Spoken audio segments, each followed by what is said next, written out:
The following content may or may not have happened. Viewer discretion is not advised. Hey, how's it going? Hey, neighborhood go-to guy, man. I got this weed eater. It won't run. Do you think you could fix it? So what happened? I don't know, man. It was just running and then it all of a sudden stopped. I'm pretty sure I can fix that for you. Alright, man. Well, let me know when it's done. I'll come pick it up. Yeah, I'll let you know when it's done. Alright, welcome back to the channel, everybody. Today we're working on this Poulan Pro weed eater.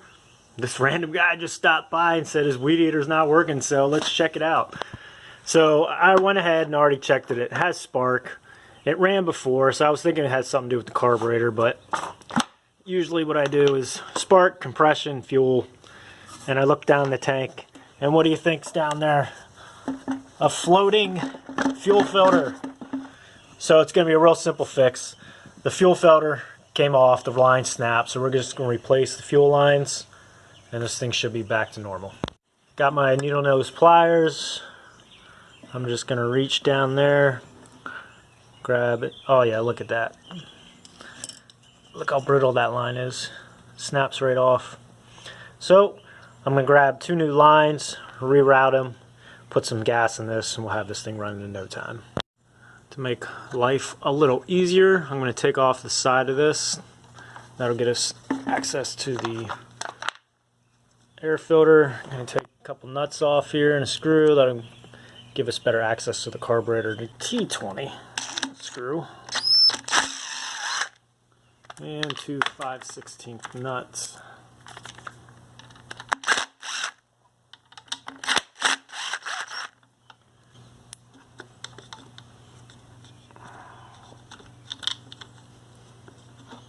Now we'll go ahead and loosen that up. Take that off. Just be careful. Take notice of where your lines are, just in case.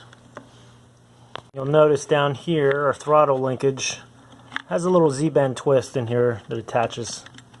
All you gotta do is twist that and pull it out of the way. And take notice, like I said, where your lines are. In and out on the primer bulb. You can see the one on the left side goes to the top of the carburetor, so that'll get replaced as well.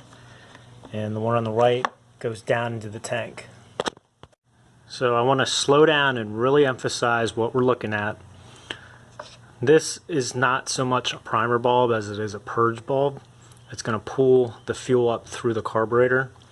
So if we're kind of looking at it from the side, but this is going to be the top. So if it was laying flat, this would be the top. The top part of this bulb goes into the top part of the carburetor. The bottom side of this goes into the fuel tank. That's where the extra fuel gets dumped back in. The actual fuel line that gets attached to the fuel filter goes through the back of here and then to the back of the carburetor, and then attaches to the fuel filter inside the tank. So hopefully you understand that. All that I did was take off the two fuel lines, one here and one down here on the side.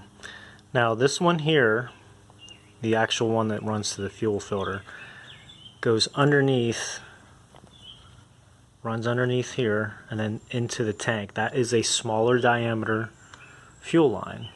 So before I put everything back together, the carburetor is raised up just a little bit so you can see how that fuel line runs behind and down underneath, and it's going to come up and then down into the tank. And I left it long, that way I can grab it and then figure out what length I need and then attach the fuel filter.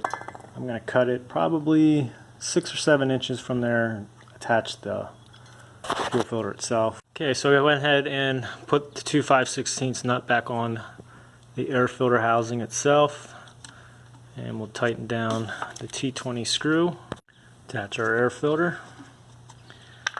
And the air filter exterior cover.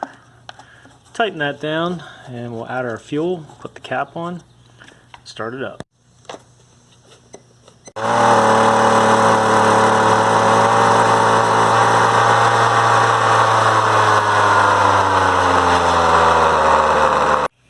Hey, was that my weed whacker going, man? Why, yes it was. It's all ready. Alright, sweet, thanks man. Wait, man.